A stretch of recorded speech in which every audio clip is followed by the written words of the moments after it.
I'm the farm manager here, and the history of this place is that my great-grandparents were Polish-Ukrainian immigrants, and they had a dairy farm here in the early part of the 20th century. And in 2020, my partner and I purchased the land from them. So we've been here. This is our seventh season, like our sixth real season, but we've been here almost 7 years. So my background is that I've been farming since 2012, and then had been working in like a community garden before that on my college campus. And first 6 or 7 years that I was farming, I was working on small organic vegetable farms. First in Maryland, then in New Mexico, then in Maine for a little while. And when I moved here with the intention of picking up tenure for my family on this property, my partner and I both got jobs on small to large veggie farms in the valley.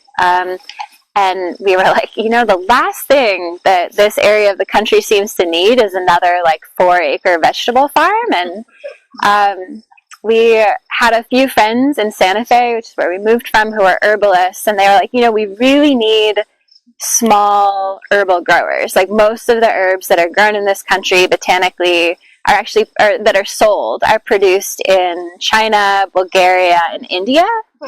98% of the market comes from overseas. Very few of botanicals are actually grown in the country. And for people who are small herbalists, a lot of them grow their own stuff but can't produce everything they need. And they really want to get high quality local herbs that are grown in really good ways. So we had that in our head. And as I was trying to decide what to grow here, I was considering the land that we grow on. And you'll see when we get up to the fields that it's flatter up there, but we do grow on a slope. We also have a lot of deer pressure. And we started considering perennials as a way to really be able to produce a crop that felt useful while also holding the soil in place. We didn't want to be tilling every year. So I also come from a background in climate justice work. And so when we started the farm, one of my main goals was having climate resilient plants and trying to grow in more ecologically sound, climate resilient ways. So that's been on my mind since day one. And you'll see that the whole farm is sort of starts at that premise. It's not an add-on to what we're doing. So we started growing botanicals, and it's been an interesting journey to find the right market and the right programs and the right scale to be selling and producing at, because it's such a niche crop. And all of my experience before this was, selling at farmers markets or veggie CSAs. So we do a few things now. We have a pre-order program where we have about, I would say, 30 different small businesses that put an order in January or February for all the herbs that they think they're going to want for the year, both fresh and dry. We give them a discount for placing their order ahead of time. It saves us some money on marketing. We know what they're going to want. And it gives me a little, not completely, but a little bit of insight into what the market trends are going to be for the year when we're planting. That probably brings in a quarter of our income is this pre-order program. And they pay a down payment of half up front for the most part. So it's almost like a CSA in that we get this influx of cash in a point of the season when we need it. Then I also have a pick your own program. This is a sliding scale program. And so people can pay anywhere from $0 to $400 depending on who they are and what they're harvesting for, and how much they think they'll harvest, how frequently they'll come. So an example of someone who pays $0 would be a mutual aid project, or an indigenous or Black person who's harvesting mostly for their communities.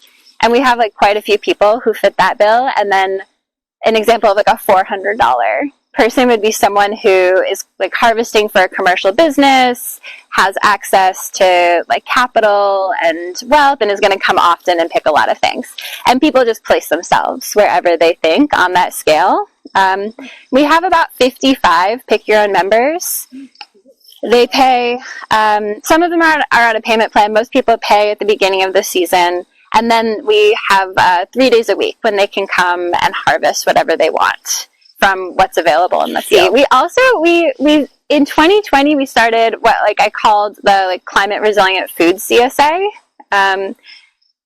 We wanted to try, I really missed growing food, and I wanted to try to offer foods that sort of walk that line between food and medicine with an emphasis on things that are really climate resilient. So a good example of a food like this would be like elderberries, where they have a lot of food value. There's a lot of like food-based traditions around using elderberries. They also are really like drought tolerant, really flood tolerant, like, and they're like they're a native crop here, which is cool. Another example would be like dandelion greens, which you may or may not know, like came to this continent originally as a food crop from immigrants from Southern Europe, and then sort of have like made their home quite readily. But but they have this huge use in like like traditional like herbal folklore. We found that people didn't like our summer session of that CSA just was like so hard to market to people. So we now just offer that in the spring and the fall. And so the spring has like nettles, dandelion, cleavers, all of these like what we in herbalism call tonic spring greens, which there's like an enormous little demand for. I mean, like that's an oxymoron, but there's a small group of people who want these things very much. And then the fall CSA is all shelf stable, and we actually ship that all around the country. It's things that we can dry, and we send it out with, both of these include these do-it-yourself kits, which are my attempt to make it really easy to use something new in your life. So people get all the ingredients they need for one like pantry item, or like a sauce or a condiment that's going to make it easy to use these foods in their daily life. An example would be like dandelion and nettle pesto, or like fire cider, or kimchi, or and then we send out some regional food items with that fall CSA. And then otherwise we have our dried herbs, which once we've filled our pre-orders are available for sale in our online store. We have tea blends that we sell at like winter farmers markets, harvest festivals, also in the online store. And then I do a big like garlic braid operation for like 2 months in the fall. All I do is braid garlic with like everlasting flowers, which is a surprisingly huge part of our income for the year because it's a value-added product. And then, we added the elderberry orchard in 2022. We got a Climate Smart grant actually from MDAR to plant out 4 acres of elderberry. I will talk way more about that when we get up there. And this is the first year that the elderberries are actually starting to produce at anything near commercial level. So I've got I think like 400 pounds in the cooler and 200 pounds frozen at the local CDC, with a little bit more to harvest. Wow. So it's like it's a very small amount compared to how much the 4 acres will eventually produce, but 600 pounds is like a lot actually to just have off the bat. So I'm working with the Franklin County CDC, the Community Development Corporation, is that the acronym? They have a food ventures processing center there where they'll help like small food businesses start to make value-added products in line with all of the like food and safety regulations. And so we're in September I'll be making our first like trial batch of syrups there to sell. So The dream there is to have a value-added product line and then also have like bulk wholesale available, probably in frozen berries. They have a pest that makes it hard to market them fresh, but probably frozen berries. And then I have a dream that like co-op customers and like health food store customers would buy 1 to 2 pound bags of frozen elderberries instead of dried. So a vision of these like, you know, bags like on retail shelves, but we'll see. So that I think covers like what we do. We grow on there's almost 2 acres in row crops at the top of the hill there, 4 acres of elderberry in an orchard, and then we've got a high tunnel there and some like fruit trees planted in between. So we grow on like about 6 acres. The whole property is just over 100. I think like 80 of those are in like woodlot. And then we're surrounded on almost all sides by conservation land. So we're really lucky. We're really, really lucky to be here and to not have a lot of danger of contamination. We've been certified organic since 2018, I think. I had worked on certified organic farms and not certified organic farms. And when I was starting this farm up, my mentors really encouraged me to certify, and I'm really glad that I did. But I'm always happy to talk about the pros and cons of that for small operations. I had a question on sales. Yeah. How do you advertise your CSA for the spring and the fall? Mostly on Instagram, like mostly through social media, a little bit through word of mouth. I've tried putting up posters around town, but I think that like when you're, in my case, because the thing that I'm selling is so specialized, and also like it takes more words to explain what it is, it's helpful to have like built a following of people who are interested in the vision of the place to then market to, versus like having a poster up with little pull tabs. So you know, I tried like newspaper advertisement, but yeah, it's always word of mouth and like through social media that people for the most part find us. So how much time do you feel like you have to put into that? That's a really good question. I was like decent amount of time. Yeah, like I spend probably 10, 15 hours every year like upgrading our website in the winter, and then I probably spend like 2 to 3 hours a week doing social media stuff. It's not too bad. I mean, like I'm a millennial. Like it's just not that hard for me to get on my phone and post like the pictures that we took in the field that day. But yeah, the harder parts really are when I'm like talking about climate resilient pieces. Like when I'm breaking down the actual farming in a post or in a series of stories, that takes a lot more time than like, look at this beautiful thing we harvested today. But that is the stuff, like I'll say anecdotally, like people are really interested. Like I get a lot of engagement from the educational posts specifically about farming, which I would think would bore people, but yeah. I don't think that much now, but it's actually, this is like 10,000 heads of garlic hanging in a few different rows and then out on these tables. And then there's, you know, obviously our equipment storage. And then this is like my drying for our flowers. This is all ornamental. So there's like no food safety concerns around that. So it's like a very basic way of drying, but it wouldn't pass muster. That would not comply with federal food safety law. Like you couldn't dry your teas that way and sell them. And Bay State would definitely not let me do that with the, so for Bay State, because we do growing and processing, we actually have 2 certifications. We have a handler's and a grower's certification. So it's a little bit more onerous in terms of paperwork. But I'll show you, this is the drying rack for the herbs, and it's completely enclosed. That's for a bunch of reasons, but one of the main ones is to keep any like bird or bat poop out of there. It is I'm stalling opening this because it's going to get a little louder when I open it up. But we have 8 bays, and they are all 8 feet tall. They all take 8 screens, which are 4x4. And then there's a commercial dehumidifier that runs kind of nonstop.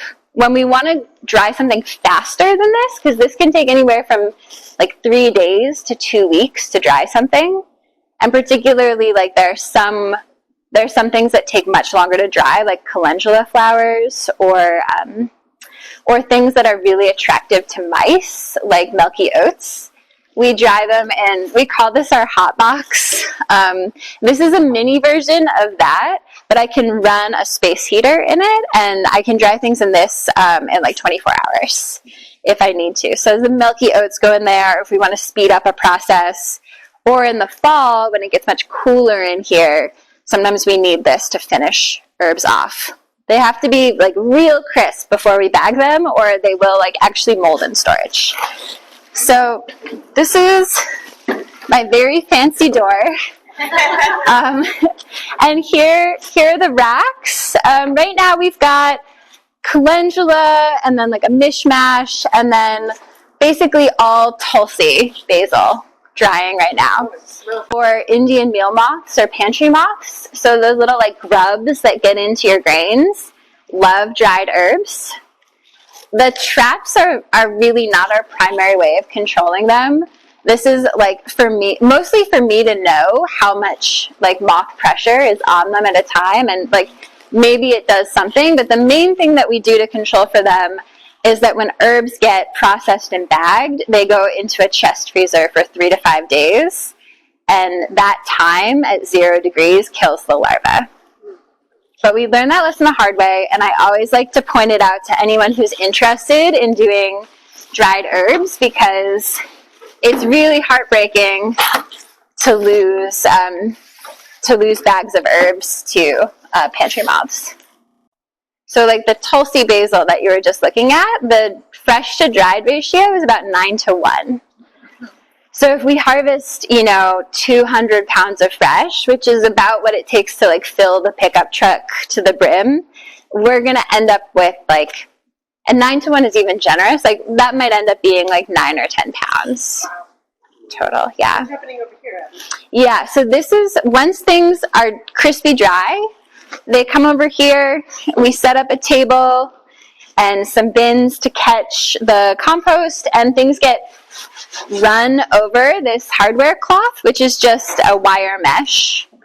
And what happens is that the stems stay on top and the leaves fall through. We've got a catchment thing underneath here. We run them through 3 times to get all of the stems out. That is not how things are produced on a larger scale, though. So like a bigger herb farm, like Foxtrot Farm Botanicals in Vermont, which is about 20 acres, they have like some large-scale cutting equipment. So they have big herb silos where things are dried. They're called plenum dryers. They come off, they go into a machine that chops them up, which is great. It's like really fast, really efficient, totally inaccessible if you're doing something basically to scale under like 15 acres, I think. They're like, $20,000 machines. And then and you get much more stem, right? Like there are a few herbs that we process differently. This is a good note. So like California poppy is one where if you eat the stem, it's still really bitter, really flavorful. That's like your nose knows, like it's a good indication that there's still a lot of medicine in there. Or like echinacea stalks actually have a lot of the active constituents. We also harvest the buds off the echinacea more than the roots, actually. And so things like that we run through a chipper shredder. Then we get the full plant. But I think it's only like those herbs and roots that we run through a chipper shredder. Consider doing it with the Tulsi just because it takes us, so to process the amount of Tulsi in here takes 2 people an 8-hour day. Yeah. So I think like one of the things about dried herbs is that if you're selling accurately pricing is pretty hard, and you actually have to price a lot higher than what you see like from like Mountain Rose or Pacific Botanicals or some of the like bigger companies. Okay. Yeah, because it's from China and it's happening on like gigantic scales. There are a lot of people who are willing to pay double for our herbs, and I think that they like honestly are like 3 times more potent. You need so much less of herbs processed like this to make a tea. Oh, well, okay. Well, just don't put it back if you touch it. Okay. It's okay. It's going to get back in the freezer. Yeah, so this is, take a sniff, take a look. So this is what the Tulsi is when it's dry. Like, since you just saw Tulsi. That looks incredible. Oh my gosh. Yeah. It smells delicious. Oh my goodness. So easy to use, too, compared to like a bunch of stemming. Yeah, and like, you can actually smell these herbs like through these really expensive like 6mm plastic bags. I'll show you a few of our other herbs. This one's going back in the freezer. So what we do here too, this processing in the dark makes a really big difference in the quality. A lot of times people process in like high tunnels, which is great because it's a low energy input, but even with a shade cloth, I'll show you guys over here. Like, this is how vibrant the things look when they come out. I'll grab a leafy thing too. Open up a tea bag and look at the plants. So, like, you'll start to notice a really, really extreme difference between what we grow and sell and what's available for something cheaper. So like part of the battle in being a small botanical grower is really being able to communicate how much higher quality the things are and why that's like actually going to be more worth it to people to buy. We have reduced the amount of herbs the amount of varieties that we grow, specifically for selling. We focus on calendula, chamomile, milky oats, tulsi. All of those are annual herbs, and then lemon balm, peppermint, yarrow, and who am I missing? Echinacea as perennial herbs. We grow more varieties than that. Like, this is a good example of how much, all of this is in the fields for our Pick Your Own members, and then some. We grow a few more things for our tea blends. But in terms of what we're trying to grow and process on a larger scale, we've really gotten it down to those 7 or 8 plants. And that's allowed us to actually get a lot more efficient at growing them. Yeah. Okay, so in our very humid climate, can you store dried things? The answer is yes, but you have to get them really dry. Yeah. To be dark? So I actually use my hands are the best tool on this. If calendula, for example, is one of the hardest ones to dry, and the petals will dry, but that center part of the flower will really, and it's resinous, so it can be really hard to tell if what you're feeling on your hands is moisture or if it's resin. And so I have a test where if I can break that, not good with botany, but that center part of the petal in half, it's dry enough. If I can move the herbs, the oats, if I hear that crisp, bristly sound, there's so much, your sense. I'm relying on my senses heavily, and some of that's experience. I definitely had things get moldy in early times. And then with the leafy stuff, it's the stem. The stem is the last thing to dry. So if you can easily snap the stem in half, your leaves are going to be good. If it's bendy at all, it needs more time. I will say, though, if we're packing on a really humid day, that's not enough for me to feel confident. And so I order these desiccants. These are clay-based, food-safe, food-grade desiccants. They come in these packages, and we put these in almost every bag that we dry. especially in the bulk bags. Like once things get stored in their bulk bags, and then they get made into like tea blends or packed into smaller retail size bags.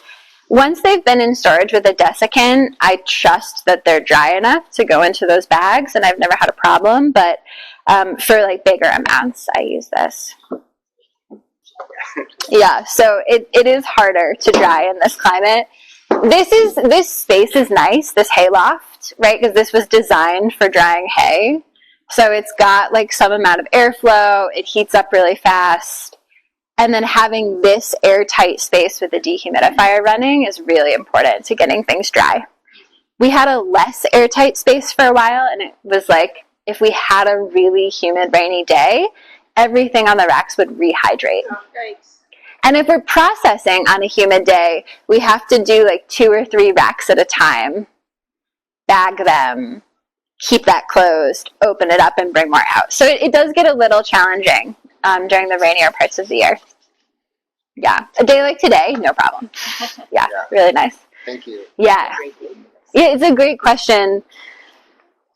And the desiccants are like, they're probably like come out to 50 cents each, so they're not like, that is a thing about like herbs and dried products. I mean, like in general, packaging is expensive, but like those bags, they're like each represent $3 of packaging. Like $1 for the bag, $1 for the desiccant, ish, $1 for the label.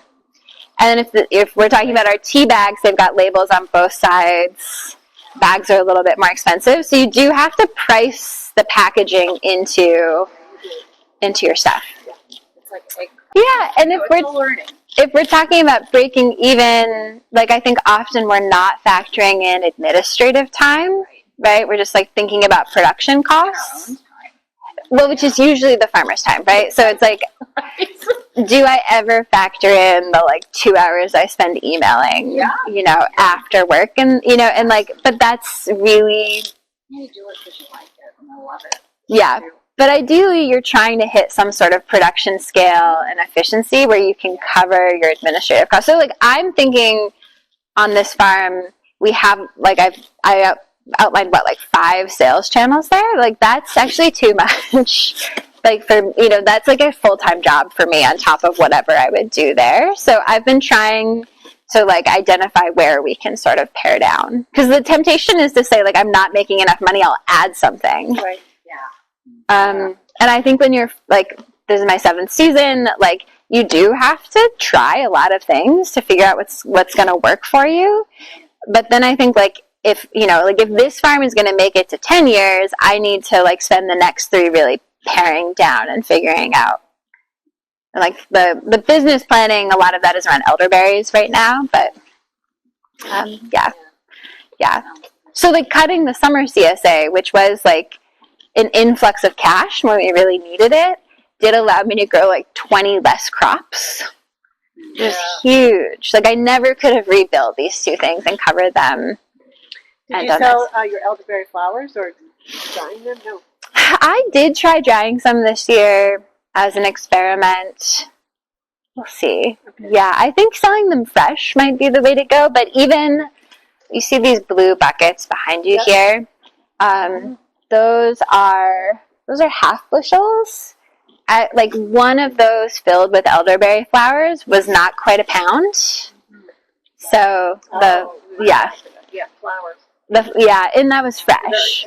So I don't think, you know, I probably spent like an hour harvesting flowers, drying them as an experiment. I didn't even get a pound dry out of that. So I think that like maybe selling them by volume, there could be like if you're selling by the pint, or like when things get like that, when it's like a thing that people demand, but it doesn't make economic sense. That's when I start to think about a value-added product. Yeah. Right. So like maybe there's one of the syrups is like a double elderberry, and I put some of the flowers in with the elderberries, which are much more weighty and much like more voluminous. Or there's like a tea blend that has elderflower, or like, chamomile is one that people love, but it's really hard. Like, it's a really time intensive crop. Yeah, tiny. We use rakes actually for it, which does speed it up. But yeah, but like I'll put it into tea blends. So when people are like, "Do you sell chamomile?" I'm like, why don't you try one of these tea blends? Yeah. Yeah, we could totally talk about some of the equipment before we go up to the fields.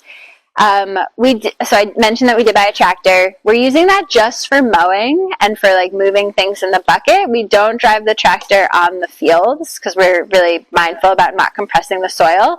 This was all hayfield. So it had been pasture from like 1920 until 1965, and then it's been hayfield since 1965. So when we took over land tenure and when I started to turn the fields, they're really compacted and really depleted. And so I'm mindful of, like, I'm still working to repair the damage and the plow pan that was created by all of those years of driving heavy equipment and then removing nutrients from the soil. So I'm like trying not to drive the tractor like on the herb fields. It is going to mow in the orchard, but so we use mostly our like walking tractor BCS. There's a small, got a grant. It's still kind of an experiment. We'll talk about it more up there, but like a Tillmore walking tractor for cultivation. BCS is not great for cultivating. BCS, as I mentioned, is in the shop, but these are some of our most used implements, which is the sickle bar, currently broken, but it's not that hard to fix. It just needs a new top bar. A rototiller with a precision depth roller attachment, which allows you to adjust the depth of tillage. So we're able to rotate just the top 2 inches of soil, still considered no-till at that point because you're not inverting any soil layers. That and this go together in our systems. So like when I turn over a bed, and like often this is in the spring or the fall for garlic, we'll run this at 2 inches to create a really even like surface area for planting into, and that actually feels really important if we're doing any kind of direct seeding work. It's not as important for planting, but it does make it a little bit easier, and it allows us to use this, which is a seed bed roller, and it has dibblers in. If we've, got a fluffy, like 1.5 to 2 inches, we can roll this over and mark all of our beds to get really straight rows. And it's been so helpful. It's like that system has been so helpful for us. In lieu of having a BCS and something like the rototiller adjustment, there's just like the BCS sells a power harrow, which does churn up the soil, but it rotates it horizontally, so it doesn't invert soil layer. This guy here, I'm really excited about. This is new. I don't even remember what they call this. It's like the ground blaster on there. I think it's a rotary plow. That's right. Yeah, thank you, Laura. This also you can adjust the depth of, but it creates it like basically like does a rotation thing and then throws soil to the right. So you can really, really quickly make raised beds and or drainage ditches. And that's been really helpful and is like a big part of my field reorganization, climate change, water movement strategy. Like this is making my life, this is making that possible in a way that, yeah. Oh, it is. Yeah. It's new. It's only been around a couple years. I really wish I could demo it for you today. I even reached out to my friend to be like, can I borrow your BCS for the day? And her pull cords, but like, it's just like a year of machine breakdown. But it's really like there's some BCS implements that are really hard on the body. Yeah. And honestly, like if you are thinking about buying a BCS, like I'd love to give you advice about what model, because there's some that are like much higher horsepower. And now that I've, used mine, rented one from the Hampshire County Conservation District, borrowed my friends, I have really strong opinions about. Which model do you own? We have the 739. It's smaller, and I, having used I've been using a BCS for 6 years, and I'm really strong. I'm 5'8". I can really easily lift 60 or 70 pounds. And the bigger models, the 749, is starting to push the limits of what I can comfortably do. The 779, made both me and my 6'2" partner think that we would never use a BCS again. I was throwing my body into it to turn. I was just putting all my weight down and sort of going Turning is always a challenge. Turning's hard even with the small guys. You get a muscle memory for it after a while, but they're hard. One thing I'll say about the BCS is that it's really hard on the body. And the sickle bar, because these two bars are shaking back and forth, is a real the rototiller is pretty heavy. What's it like? Yeah. We wear mountain biking gloves to control for some of the vibration. This is really heavy, especially this is the attachment on the back here. This is lighter, just the blue. But this guy is so easy. It's just such a, it kind of cuts in like butter. So I'm really excited about it. And then sort of second to last on our small equipment tour, this is, you can buy greens harvesters that have, this is basically a sickle bar itself, right? It's two sets of blades that sort of cut back and forth. You can buy something that looks a little bit like this, with a conveyor belt on the top, on wheels, a small greens harvester that I've seen people use for herbs too. They'll cut some of the woodier things like Tulsi. Those are $3,000 to $5,000. This is $200. Runs off of the same battery that operates our drills, and we've been using this to do cuts of some of our leafier things, and I really recommend it. It's been it doesn't work for everything, but it's been a time and labor and wrist saver, honestly. That's cool. It's a little ambiguous if that fits into federal food safety law, because when you cut, things could fall on the ground. So after you cut it, you rake it? No, I actually try to cut it, and it's not that hard. Mostly this just happens naturally, so that we can bring it up with us, honestly. I'll show you, so that the stems fall on top of the plants themselves and not onto the ground. Or in the places where I'm cutting on landscape fabric, they fall on the landscape fabric, and then we just go behind. So there's one person cutting and one or two people sort of coming behind and collecting into bins. Yeah. Last small scale equipment piece is our push seeder back there. That's a Jang push seeder. I had an Earthway for a lot of years, and honestly it was terrible.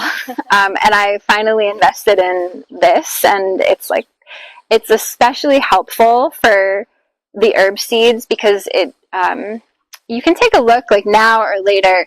There's a little chart. There are these two little wheels, almost like a bicycle, 2 gears that you can adjust the size of, and it allows you to have better control over the space between the seeds as they're dropping. And because the herb seeds are so much smaller than vegetable seeds, there really aren't seed plates that get sold that are appropriate for something like chamomile or echinacea or it would just drop, like thousands of seeds. This doesn't totally solve that problem, but it does actually make it possible to direct seed some of those really tiny herb seeds. So that's my little, this is most of the equipment that we use on a regular basis. I've got a compost spreader up there that I'll show you. But this is sort of like what runs the farm. Yeah. And I do love this, Cigar Bar is hard on the body, but I do think it makes the, cleanest, lowest cut on things. And because we do a lot of cover cropping and, we've got a lot of, clover in our walking paths, something like this controls those lateral spreading plants way better than, a brush hog. Does it just lay it down, or does it chop it up? Just lays it down. Yeah. That's the downside there, or the upside. Or the upside, yeah. Yeah. This is just going to cut it low and lay it down. I'll show you where I rented a flail mower and what I was able to do with that. That's cool. Up there. I just want to say that I love the Zhang, and I had the Earthway for many, many years. But I find that I still use the Earthway for my cover crop. Oh. So peas and oats go through it really great. Rye. That's what I use it for, besides my beans. That's really helpful. That's good to think about. Because, when you put your cover crop out, sometimes if you're not getting the soil on top of it, it won't germinate. Yeah, right. And the Earthway works great for that. That's cool. I have the God, I wish I knew where it was so I could show you. But you all probably know those the ones you wear. It's an Earthway also an Earthway. Yeah. And because of that covering thing, I'll use one of these tilther things often to do the cover up. Yeah. But I'll show you up there where I put oats down into a rye, like a terminated rye crop, and then flail mowed the rye as a way of covering, and how well that worked. I'm really excited about that as an idea. I'll go. Okay.